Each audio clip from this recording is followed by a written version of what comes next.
importantly in the NFC East now, to win it. All right, our post-game show's next with Kasey Hudson.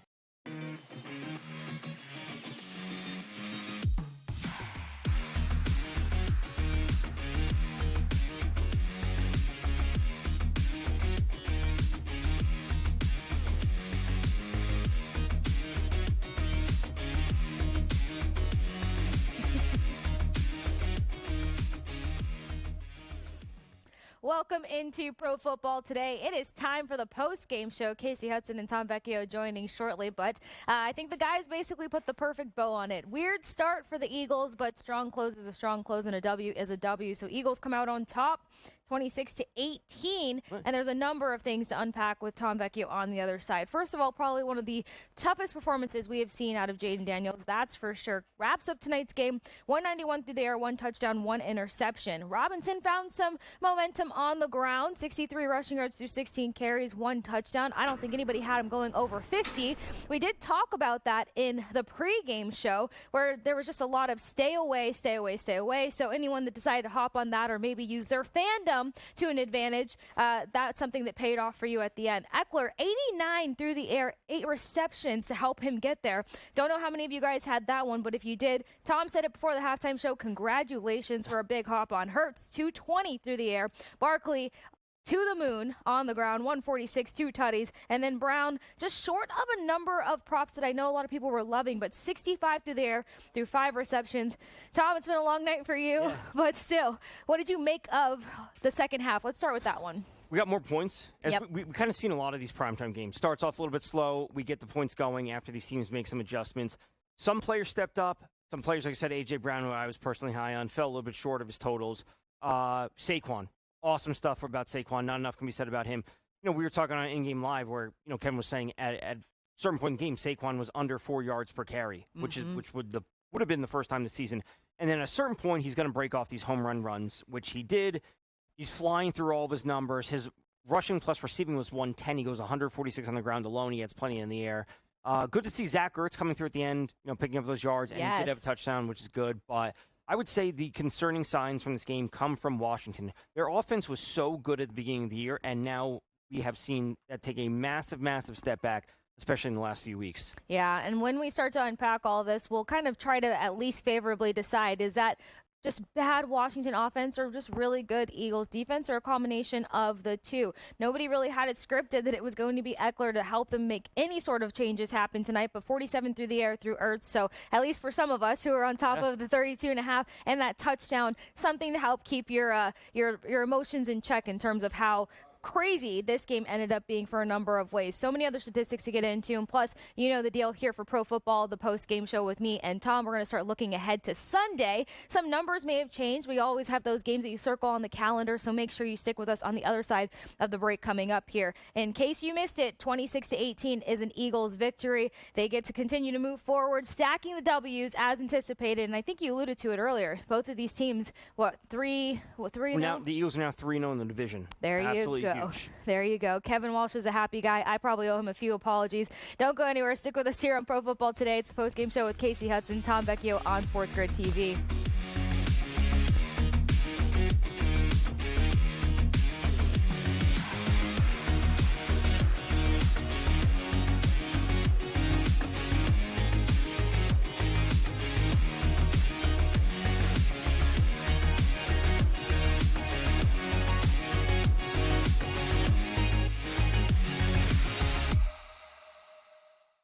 Chris Cyborg, 39 years of age. Larissa Pacheco, only 30. Cyborg 2 inches taller. Equal measurement on the arm reach for these women. Slightly longer legs for Chris Cyborg. Touch of the gloves, and we are underway in our co-main event. Cauliflower. No, it might be. Beautiful. What a level. Big kick. How did she take Pacheco just ate it. Wow.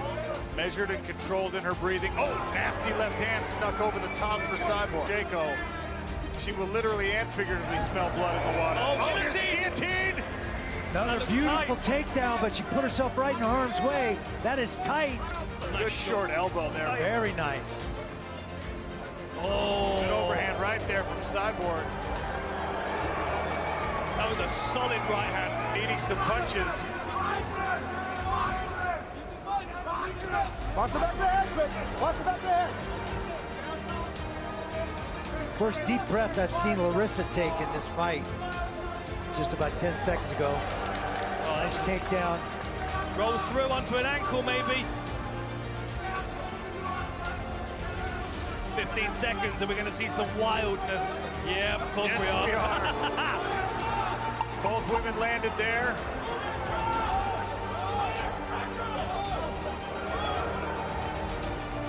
They'll swing away to the final bell here. 9-46, I'll have it for the winner by unanimous decision. And now the PFL Superfights Women's Featherweight World Champion, Chris Cyborg! The legend adds to her legacy. Chris Cyborg.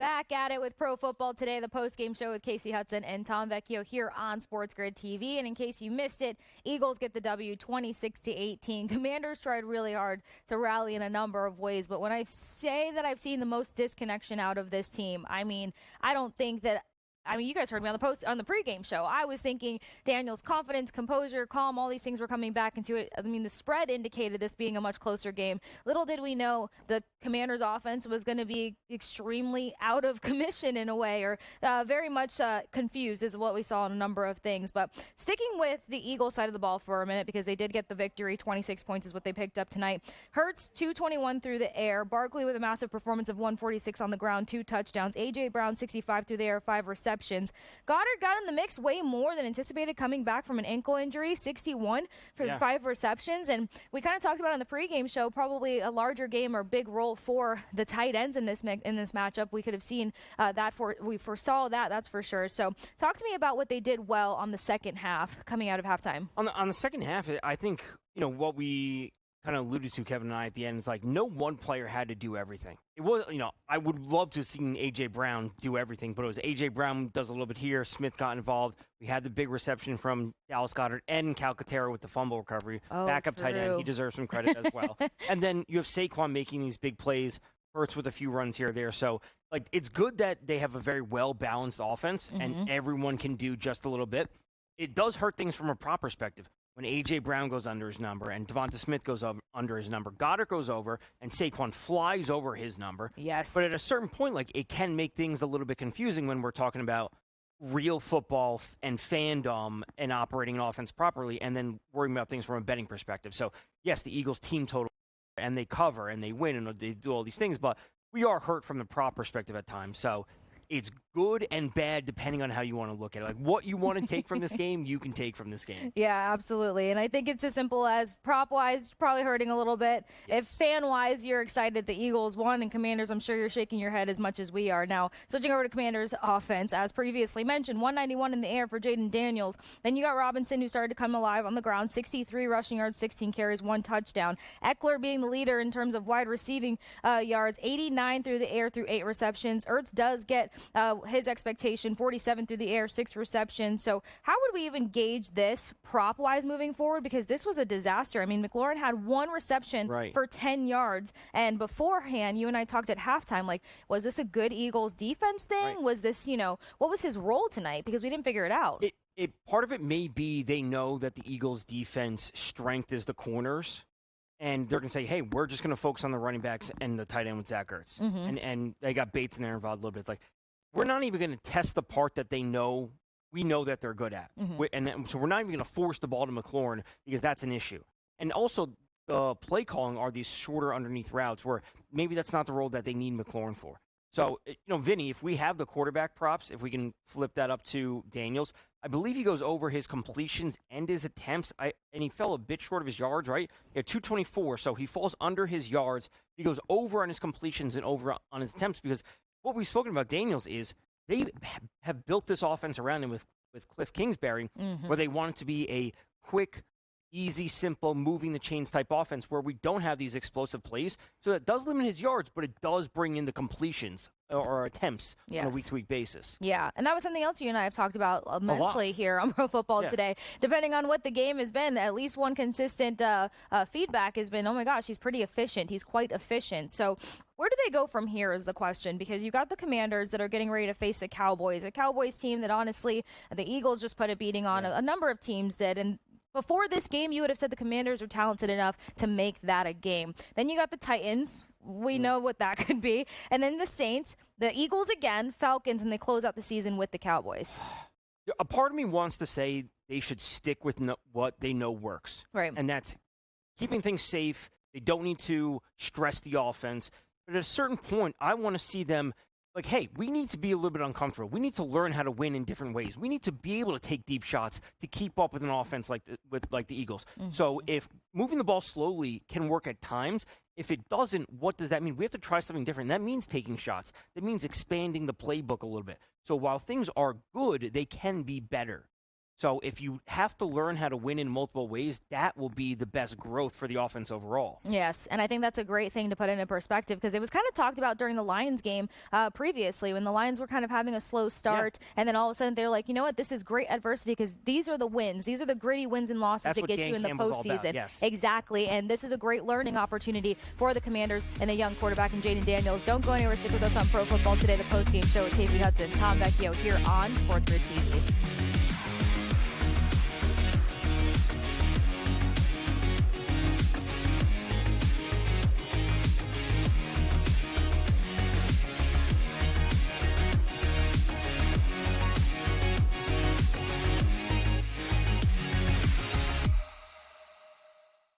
Chris Cyborg, 39 years of age.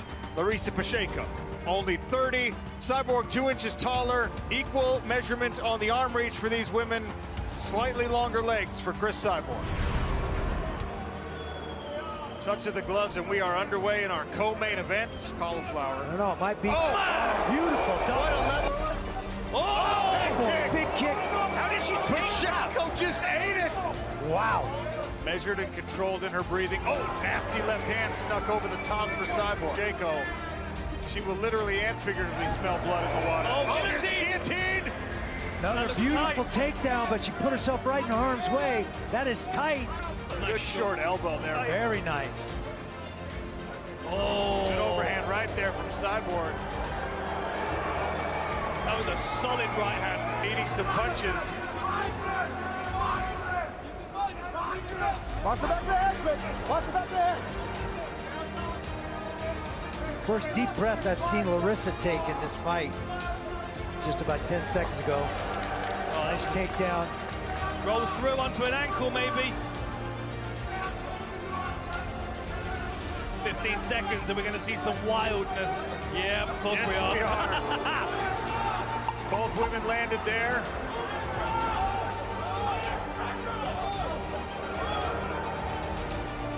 They'll swing away to the final bell here. 9-46, I'll have it for the winner by unanimous decision. And now the PFL Superfights Women's Featherweight World Champion, Chris Cyborg! The legend adds to her legacy. Chris Cyborg.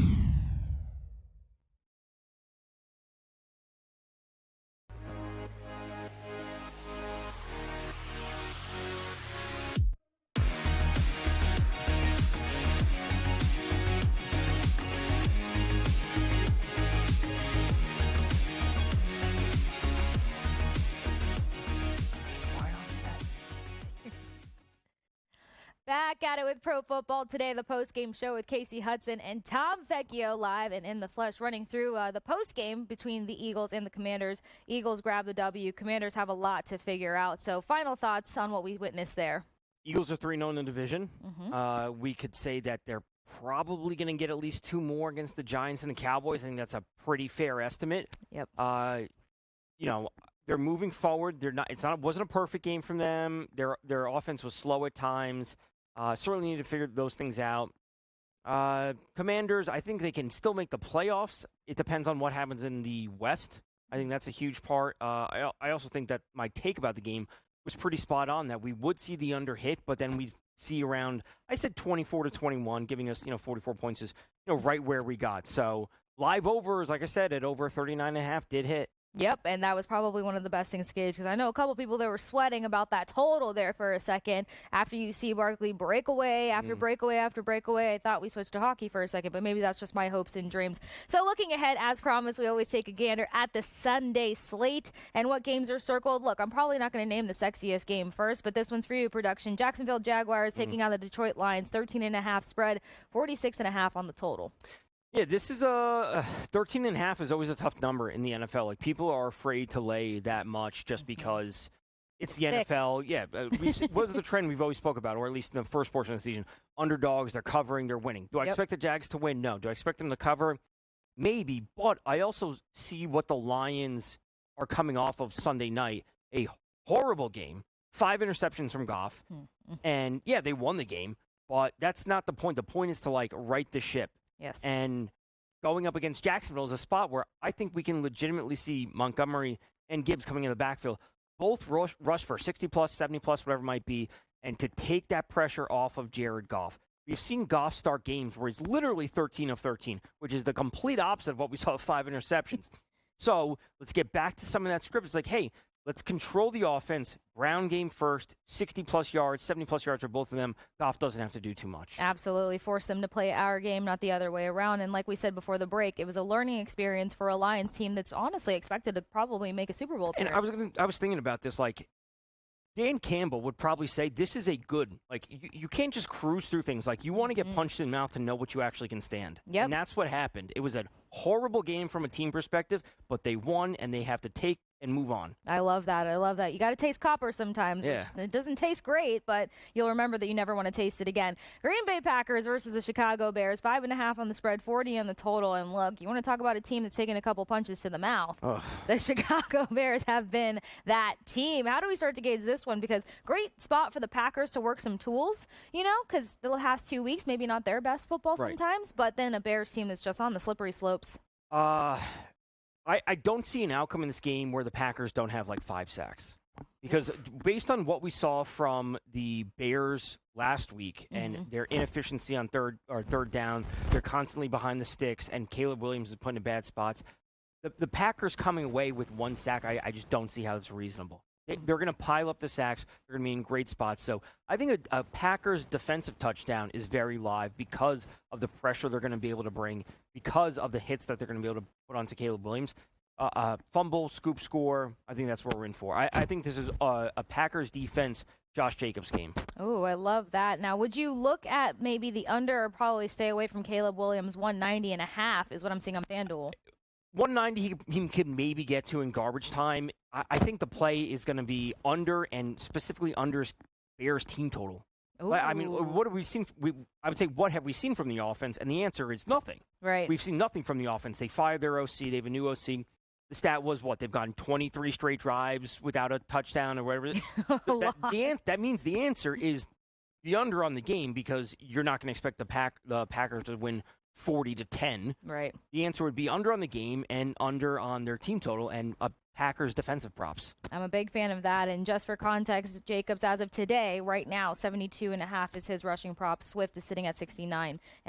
Those are, I would say, Jacobs is the answer. Jacobs is the answer. Some type of, I would try to find some type of same game parlay, because his touchdown odds are going to be juiced. They're going to be minus 150. So I would take the touchdown plus 60-plus yards to get him to close to a decent number. Okay, I like that. And as Tom always mentions, not to speak for Tom because Tom is right here, but I love it. The perspective always is when you catch things at a good time. It's Thursday night. These are probably a good time to start engaging at some things to make it worthwhile. Now, the Rams unexpectedly fell short to the Dolphins. So talk about a team that wants to get back in a winning category. I know that hurts so many people. I'm sorry. Rams taking on the Patriots, spread at 4.5. Yeah. It's an interesting number because it is a West Coast to East Coast. Okay. And what I said after the game was, who didn't score? Puka Nacua didn't score. Oh, it was the Puka Nacua game, and that was the one thing he didn't do, score. And what did he have? He had 14 targets when Cooper Kupp had 7 targets. He had doubled up the play. So Puka Nacua had the most receptions, most yards, most targets in that game and didn't score. I'm going to be on a Puka TD. That's just for me. Yeah. Just because I need that validation. I need him to come through for that touchdown. But it's your revenge game now. Right. It's my revenge against the Pats defense, which is bad. So it is a good spot. Mm-hmm. This is the spot where this is like, I don't want to say a season-defining win, but the Rams need to start picking up wins. Yes. That should have been a win. We do have Seattle playing San Francisco also in another game. So that's also a divisional game. And whoever loses that, the Rams have a chance to make up some ground. Ah. So, like, this is like, hey, we kind of blew our chance. When Stafford was great the other night, they just didn't score. So it's like they need this win, and someone in their division's going to lose. The Cardinals are on a bye. So this is a chance for them to make some moves for their playoff odds. Okay, let's make musical chairs matter. I'm glad you point that out, though, because it just goes back to sometimes the statistics telling you one story and the game telling you another story. And that was just kind of the burnout with the Rams last week versus the Dolphins. Inefficiency in the red zone, taking sacks, taking penalties. They could have literally scored 3 passing touchdowns. Yep. And that's what will happen.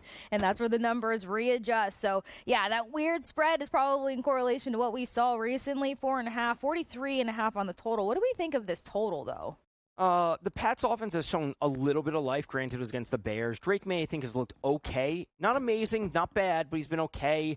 I wouldn't be surprised if it comes close to the total, but it's just not something I'm interested in. If we have a full slate of games, I think there's just better options out there. Better options. Don't go crazy. You don't have to volume bet. You don't have to go crazy with me. There's just a number of things.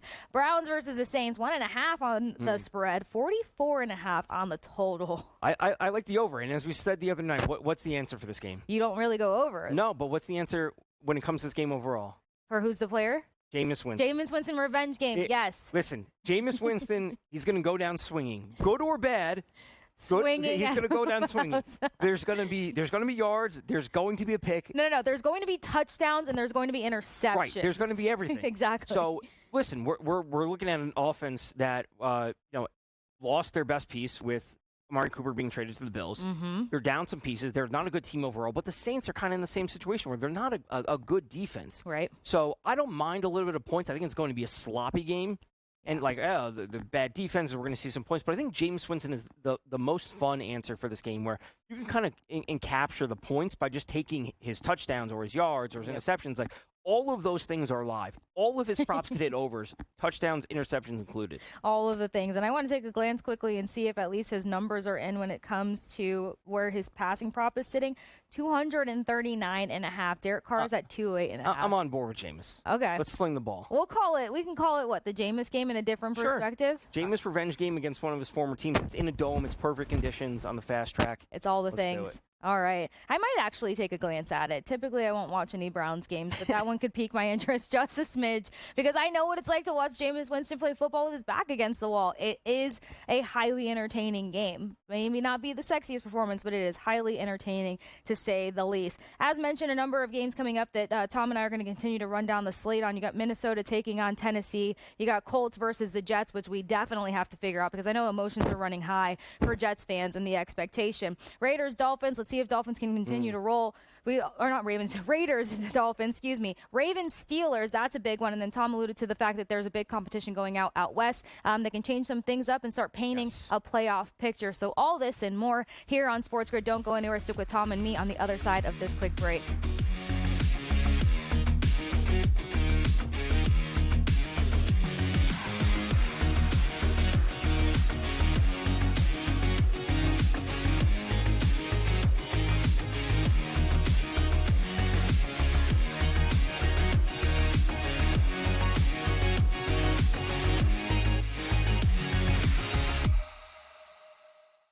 Chris Cyborg, 39 years of age. Larissa Pacheco, only 30. Cyborg 2 inches taller. Equal measurement on the arm reach for these women. Slightly longer legs for Chris Cyborg. Touch of the gloves, and we are underway in our co-main event. Cauliflower. I don't know, it might be beautiful. Big kick. How did she take that? Pacheco just ate it. Wow.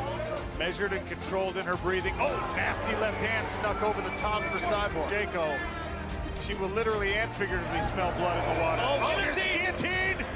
Another beautiful takedown, but she put herself right in harm's way. That is tight. Good short elbow there. Very nice.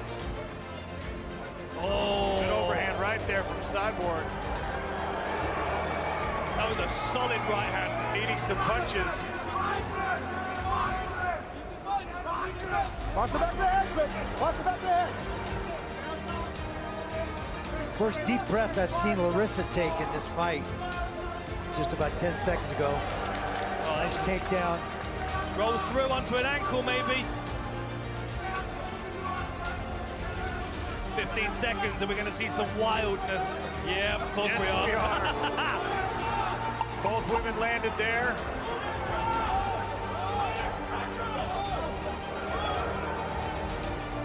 They'll swing away to the final bell here. 9-46. I'll have it for the winner by unanimous decision. And now the PFL Superfights Women's Featherweight World Champion, Kasey Hudson. The legend adds to her legacy.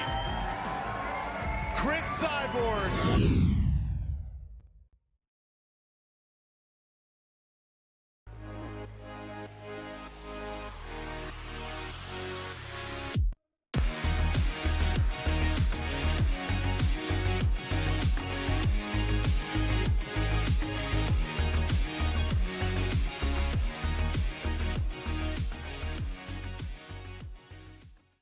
Welcome back into Pro Football Today, the post-game show with Kasey Hudson and Tom Vecchio here on SportsGrid TV. Wrapping up Thursday Night Football, in case you missed it, Eagles grabbed the victory 26-16. Is that what I saw? 26-18. They got Thank the 2 you, points. 18. I got my numbers mixed up 2 there. points. Zach Ertz, 26-18. he got what's called an octopus, which is the touchdown plus the 2 points. All 8 points were credited to him. Oh my God, I didn't know that was a thing, which is crazy for me not to know. But honestly, I said that there was going to be magical stuff out of Ertz because you have the delayed birthday celebrations. He got that with the octopus tonight. So outside of that entertainment, we were starting to run through the Sunday slate, and on that we moved from talking about the Browns and the Saints, mark down the Jameis Winston game for the Browns versus the Saints. Then we've got Minnesota Vikings taking on the Tennessee Titans, 5.5 on the spread here, and then 39.5 on the total. I don't know if we've seen numbers particularly like this when it comes to the Minnesota Vikings being in the conversation. Right. Vikings are coming off a pretty bad game, all things considered, against the Jags, who are a terrible defense, and Sam Darnold had his worst game of the season last week on the road. Tennessee doesn't have the worst defense. Like, they're actually okay, but the Vikings need to get things going. Right. They need to get things going after a couple bad performances, especially Justin Jefferson, like, not being involved in the offense to the degree that we expect him to. And obviously, he set the bar so high that when he's not having 100 yards and a touchdown, we're like, oh, Justin, what is he doing? Right. Well, a little bit's on Sam Darnold. So I would expect the Vikings to kind of come out and want to do things in a certain way. Also, Aaron Jones got banged up. He left that game, returned. His status will determine my interest in the game overall. And I think T.J. Hawkinson finding the end zone for the first time this season after this will be his third game. I think that's what will happen. Oh, you don't have to talk me into any sort of tight end love or opportunities. Now, for the emotional piece that I mentioned, you got the Colts taking on the Jets. There was some Colts news that came out earlier today. Richardson is back as the quarterback. Richardson is back in. I don't know if that's a trust fall or what the case may be there, but the spread is sitting at 3.5 between the Colts and the Jets. Okay. We saw the Colts working against themselves in a number of ways in their previous game, but good. I mean, maybe this is where, not good, but this is maybe where the changeup comes in the QB category. 43.5 on the total. So it was 4.5. It's now down to 3.5 with the Richardson news. I think that may be more of an indication of, like, people just don't want to back the Jets, right? And that's like the line is what it is. So people are betting the Colts on one side, thus the line will be dropping. Maybe it has in parts of the Richardson news. I think that's fair.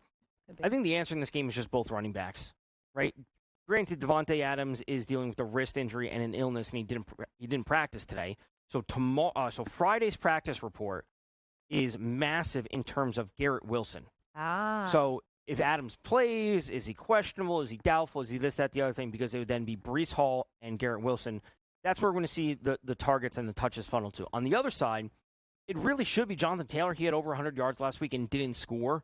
And, what's the best way for Anthony Richardson to, like, get back into the offense? It's, we're not going to have you throw the ball 40 times. It's like, let's have a controlled game plan. Let's have you throw the ball 20, 25 times. We're going to lead on Jonathan Taylor, and then Richardson will have you take shots when we can. Right? We're not going to be pushing the ball downfield, all these deep passes. Kind of similar to Washington's game plan tonight. Let's move the ball efficiently. Let's take some of the pressure off, and then we'll see the running back. I wouldn't be surprised if Taylor and Hall both score. And I like the mention of that because when you consider Anthony Richards returning from his injury, being healthy in the beginning of this season, what was their game plan? Using Taylor as that balancing act for him, not putting him too much under pressure, under fire. And that did kind of work out for a moment. For a few games, yeah. Right, and then it sort of fell apart. Maybe it was the predictability. Who knows? But regardless, stepping back into these shoes, I think Taylor is a good alleviator in this sense. Not to mention is that we've seen a number of running backs just have, plenty of opportunity versus the Jets, regardless of how good their defense was supposed to be. James Conner had a big game last week for the Cardinals. So. Exactly. Harris a couple weeks before that. And touches and yards for Taylor is probably the easiest answer. I'm a big fan of that. Now, I don't know if you can really say let's compare these two quarterbacks, right? Could be slightly disrespectful. That's not my goal. Rodgers sitting at 235 passing yards. Richardson sitting at 174.5. We usually know why Richardson comes into that 170 to barely under 200 category because he is known to use his legs sometimes. We don't want to really see him do that, but then that means like he can use, again, Taylor, he doesn't have to go through the air. So what do we like about these props? Rodgers' props comes down to Devontae Adams. True. Right. This is not to say that Rodgers can't go over if it's just Garrett Wilson. But we got to remember that Allen Lazard is still on IR. Yes. And they traded away Mike Williams to Pittsburgh. Yes. So Conklin could step up. Mm-hmm. Braylon Allen's not really a receiver, but Breece Hall rushing plus receiving, and then if Devontae Adams doesn't play, there's no reason that Garrett Wilson shouldn't see and have 6 catches, 8 catches. Right. May not have a massive amount of yards, but they need someone to catch the ball. Yeah. So that's a good angle to probably pay a good focus to. And not to mention is that whenever he doesn't have that top target, not to say Wilson can't be, but whenever he doesn't have that top target, that's when we see the target share get a little crazy there. And then it's just kind of anybody's game. What would we say about attempts, though? Because pass attempts is usually something else where Rodgers, we know he's going to try to go for it, regardless of their plan being run heavy or not. We've seen him hit 34 plus. I wouldn't, 34 plus. I'm on board with that. All right. I mean, it's going to be between that and yards. There are times where we just see the passing offense incredibly inefficient, and the yards may not hit, but the attempts do. Perfect. You're the one who put me on that, by the way. So congratulations for changing my eye on something like that. Taylor, for context, sitting at 81.5 rushing yards so far, props-wise on FanDuel. Then you got Breece Hall at 64.5. Richardson at 38.5. I would like to say Richardson under because he shouldn't be running. Right. We've seen him take these hits where he slides, he gets hit in the chest, he's got this rib, he had the previous concussion. It's like part of the game plan should be like, hey, you don't need to be running the ball this much. Right. You should not be running the ball as much. If you are, they're not going to be long runs. Same thing with Tua. Let's slide. Yes. Let's just be like, we want you in there. You have to the only way for him to learn and develop is to actually be in there for all the snaps. Exactly. Protect your quarterback at this point. We don't want to see anything else too crazy. We're going to come up against a break here shortly, but just to get this thing started, Raiders versus the Dolphins, 7 is the spread on the dot, 44.5 on the total. If you are buying into the Dolphins making a push, this is a game that they not just have to win, they have to cover. Right. If you're buying that there's some juice to them to the end portion of the season, they got to win this game by 10 points. All right. They're just they may not be good, but they are still the superior team compared to the Raiders. Right. And after seeing what they did, I mean, of course, their defense, just the way that their defense came in so hot, if they're able to go toe-to-toe with this Raiders team and apply that much pressure, with the quarterback situation being what it is over there, they should put themselves in a number of better positions. Once again, going to continue to run through the Sunday slate here on Pro Football Today. Don't go anywhere. We've got another quick break here, and we'll join you guys on the other side.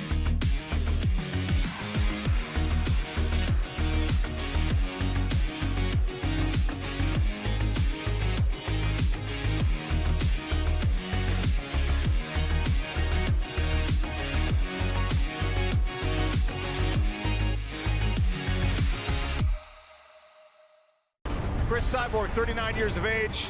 Larissa Pacheco, only 30. Cyborg 2 inches taller. Equal measurement on the arm reach for these women. Slightly longer legs for Chris Cyborg. Touch of the gloves, and we are underway in our co-main event. Cauliflower. I don't know, it might be beautiful. What a level. Big kick. How did she take that? Pacheco just ate it. Wow. Measured and controlled in her breathing. Oh, nasty left hand snuck over the top for Cyborg. Pacheco, she will literally and figuratively smell blood in the water. Oh, there's a guillotine. Another beautiful takedown, but she put herself right in harm's way. That is tight. Good short elbow there. Very nice. Good overhand right there from Cyborg. That was a solid right hand. Needing some punches. Watch the back of the head, quick. Watch the back of the head. First deep breath I've seen Larissa take in this fight. Just about 10 seconds ago. Oh, nice takedown. Rolls through onto an ankle, maybe. 15 seconds, and we're going to see some wildness. Yeah, of course we are. Both women landed there.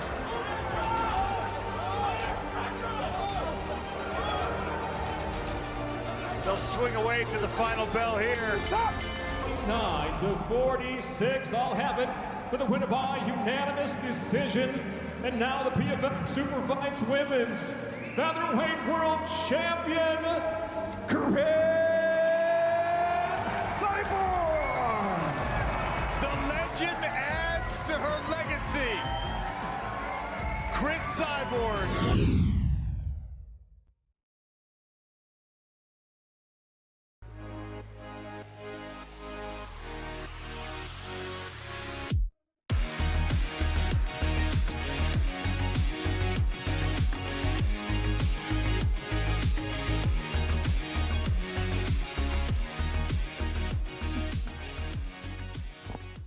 You are watching Pro Football Today, the post-game show with Kasey Hudson and Tom Vecchio. And we got one more rally for you guys to continue to run through the Sunday slate. I promised we were going to get to some of the better games, so here we go. This is the way to close out.